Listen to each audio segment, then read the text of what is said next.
Shalom, selamat malam.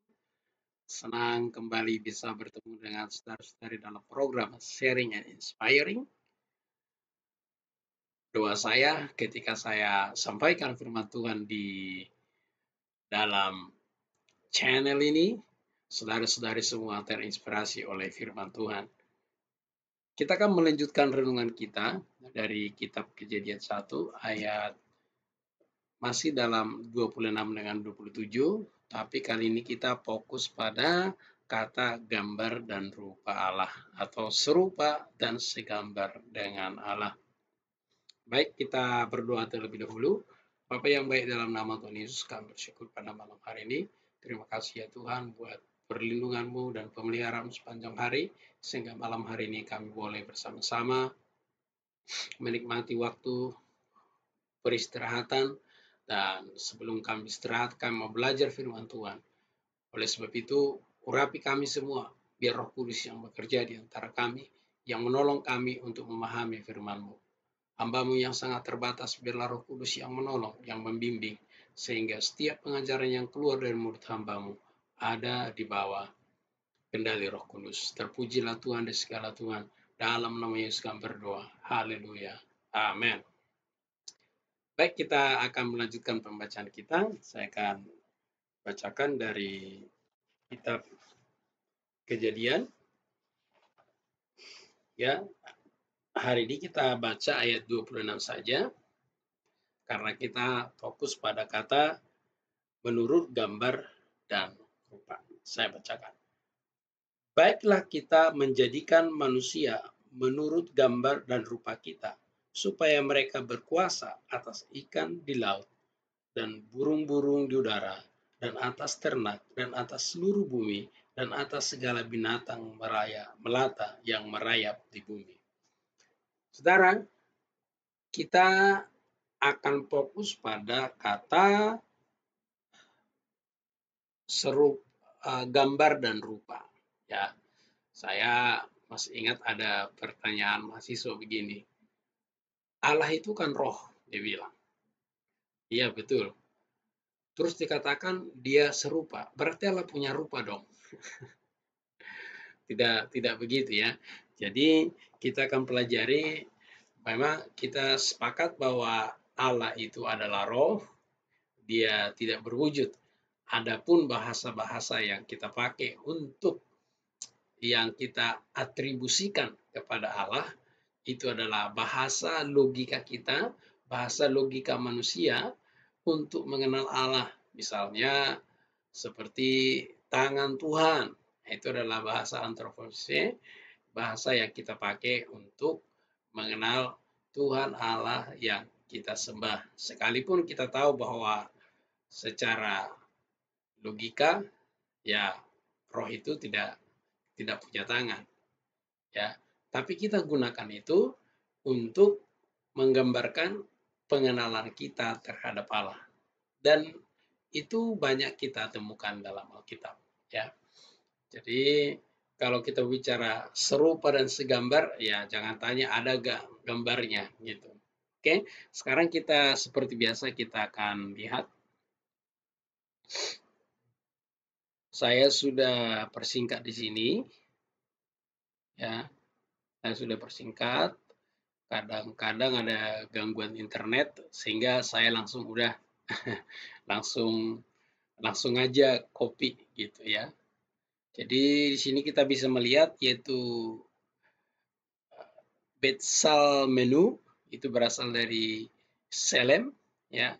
Kata Selem ini menggambarkan seperti gambar, figur, replika atau serupa ya. Memang kalau dalam bahasa Ibrani kedua kata ini sinonim tetapi berbeda. Nah, saya suka menggunakan kata replika dari sini. Jadi karena kita adalah gambarnya, ya. Kalau saya buat dalam bahasa saya di sini, Selem itu merujuk manusia adalah representasi Allah. nanti akan saya jelaskan kenapa manusia sebagai representasi Allah. Ya, sebenarnya dalam ayat itu juga. Kemudian kata yang kedua itu kimutenu. Itu berasal dari kata demut. Ini berarti model, shape, likeness. Ya, jadi kalau kita lihat ini kata secara gramatikal kedua kata ini identik, tapi penekanannya ini berbeda ya. Jadi kalau di sini menggunakan likeness, kalau dalam bahasa Indonesia digunakan kata rupa ya. Keserupaan kita dengan Tuhan itu saya merujuk kepada kita memiliki kualitas seperti Allah ya. Ada dua kasih contoh saya kasih di sini kudus. Pada awalnya manusia itu diciptakan kudus. Itu sebabnya Allah itu bisa berkomunikasi dengan baik dengan Adam. Kita sama-sama kudus, ya. Allah kudus, kita kudus. Tapi karena manusia jatuh ke dalam dosa, maka manusia tidak kudus lagi. Kemudian pada rencananya, ya, rencana awalnya manusia itu diciptakan kekal, ya. Manusia itu perbedaannya dia kekal berawal. Kapan awalnya manusia itu? Yaitu ketika manusia diciptakan, tapi goalnya itu adalah manusia itu kekal. Itu sebabnya saya kasih di sini tanda petik, ya. Itu sebabnya karya Yesus Kristus mulai dari bagaimana Yesus Kristus disiksa, ya, disalibkan, mati dan dibangkitkan. Ini kita sebut karya Yesus Kristus. Ini mengembalikan kita kepada rencana kekekalan itu supaya kita bisa kembali kepada kekekalan itu. Ya, jadi kalau kita baca Roma 3:23, karena semua orang telah berbuat dosa dan telah kehilangan kemuliaan Allah. Nah, dalam konteks ini ada dua yang simpel kita pelajari. Kehilangan dalam konteks ini sebenarnya itu berbicara kekurangan. Jadi manusia itu sudah kekurangan kemuliaan Allah. Yang paling utama menurut saya, walaupun yang lain banyak pasti kadarnya berkurang, tapi yang paling utama itu adalah kekudusan dan kekekalan. Itu sebabnya Yesus ya berinkarnasi ya, menjadi manusia serupa dengan kita sampai dia taat sampai mati ya.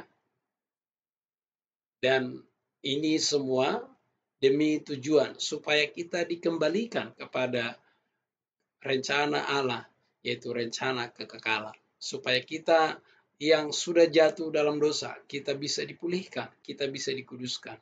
Supaya kita tidak mati dalam kebinasaan, melainkan kita kembali kepada kekekalan. Tadi saya katakan saudara bahwa kita itu adalah representasi dari Allah. Kenapa saya sebut representasi? Tadi saya sudah jelaskan ini. Ya, oke. Kenapa saya katakan representasi dari Allah? Kalau kita lihat di sini adalah supaya mereka berkuasa. Jadi pada awalnya ya, kalau kita lihat di sini pada awalnya rencana Allah itu supaya manusia itu berkuasa di bumi, berkuasa atas ikan, berkuasa atas burung, berkuasa atas ternak, berkuasa atas segala bumi, dan atas segala binatang yang merayap di bumi. Pada awalnya manusia itu diberi kuasa dan dia berkuasa atas segala bumi. Itu sebabnya saya katakan tadi bahwa kita itu adalah representasi dari Allah. Keserupaan dalam hal apa? Kalau Allah berkuasa, kita juga berkuasa. Semua itu gagal. Ya, semua itu gagal karena kejatuhan Adam dan Hawa ke dalam dosa. Apa yang mau saya sampaikan pada malam hari ini, saudara-saudara, bahwa karya Yesus Kristus di salib itu begitu berharga. Supaya apa? Kita dikembalikan kepada rencana awal, ya, supaya kita dikembalikan kepada rencana penciptaan itu, di mana kita kembali kudus, di mana kita bisa kembali hidup di dalam kekekalan.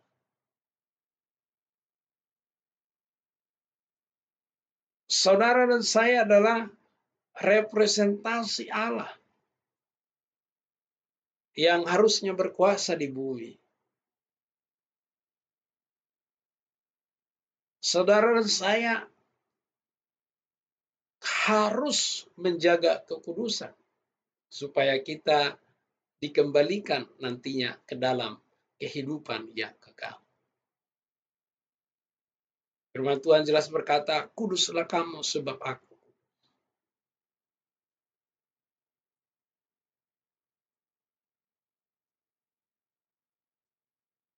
Maka saudara-saudara, mari setiap hari pastikan kita hidup kudus. Tentu bukan dengan kekuatan kita sendiri, ya. Kita bisa hidup kudus bukan karena kuat dan gagah kita. Semua hanya karena pengorbanan Yesus Kristus. Oleh sebab itu, ketika kita percaya kepada Yesus Kristus, kita bukan hanya sekedar, oh ya, kita dijamin masuk dalam kekekalan sesudah itu selesai. Tidak. Ada tanggung jawab lain, yaitu supaya kita hidup kudus sama seperti Allah. Jadi saudara-saudara, dalam hal ini yang saya mau ingatkan kepada kita, bahwa Allah menciptakan kita serupa dengan segambar dengan kita.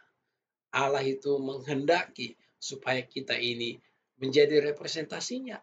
Bukankah kita, Mazmur berkata, kita ini adalah Allah-Allah kecil. Tapi bukan berarti kita sama seperti dia. Bukan berarti kita jadi dewa. Kita adalah representasinya yang harusnya berkuasa di bumi ini. Kita memiliki keserupaan dengan Allah.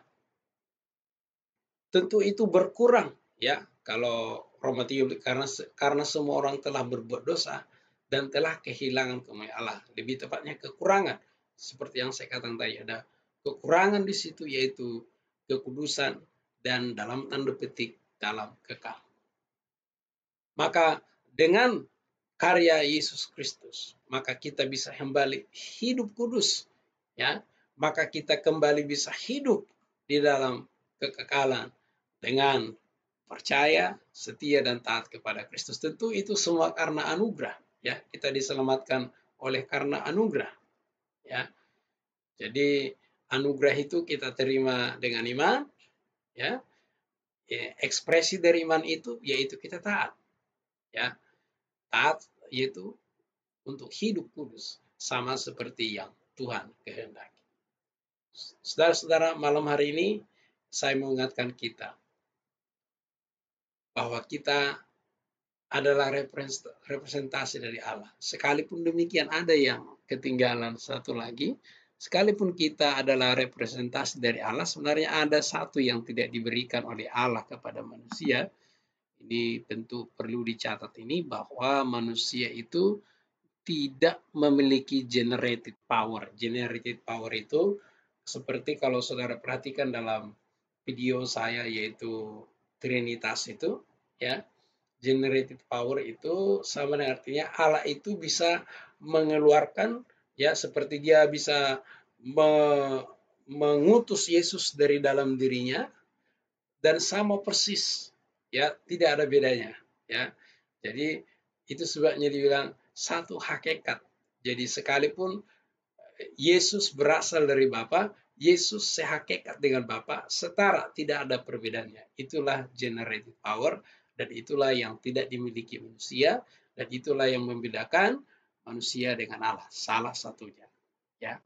Jadi saudara-saudara, itu hanya mengingatkan saja bahwa kita ini adalah representasi dari Allah, maka kita perlu menjaga kekudusan, maka kita perlu hidup taat, maka kita perlu menjadi berkat bagi banyak orang, maka kita perlu berbuat baik kepada orang, supaya apa? Supaya orang-orang yang di sekitar kita boleh juga mengenal Allah, ya. Yang kedua tadi saya katakan, kita perlu hidup kudus, karena tanpa kekudusan tidak seorang pun mengenal Allah. Kekudusan yang kita peroleh tentu bukan karena kuat dan gagah kita, semua hanya karena anugerah. Dan hanya oleh karena anugerah juga kita akan kembali ke dalam kekekalan. Karena kita pada mulanya direncanakan hidup untuk kekal. Sekian renungan malam hari ini. Tuhan Yesus memberkati. Shalom. Sekali lagi, belum saya mengakhiri, saya ucapkan terima kasih banyak buat dukungan Bapak Ibu dalam hal mulai memberikan komentar, kemudian juga like, dan juga mungkin langsung pesan secara pribadi kepada saya. Saya ucapkan terima kasih banyak. Dan bagi Bapak Ibu yang pertama kali mengunjungi channel ini, silakan tekan tombol subscribe-nya dan mengaktifkan loncengnya biar tidak ketinggalan video pengajaran firman Tuhan di sini. Secara khusus malam saya tetap minta dukungan doa dari Bapak Ibu supaya ini pengadaan studio, rencana kita channel ini benar-benar bisa membawa dampak bagi banyak orang. Kita membutuhkan kamera, laptop, sound system, perlengkapan dan juga software dan tim biar semuanya ini dijawab oleh Tuhan. Ya, biar kehendak Tuhan yang jadi. Ya, kita meminta biarkan kehendak Tuhan yang jadi. Kalau Bapak Ibu tergerak berpartisipasi bisa menghubungi saya di nomor yang ini. Nanti Bapak Ibu silakan menjelaskan partisipasinya seperti apa. Baik, saya ucapkan selamat malam bagi kita semua. Selamat beristirahat. Sampai ketemu besok pagi di renungan pagi. Tuhan Yesus memberkati.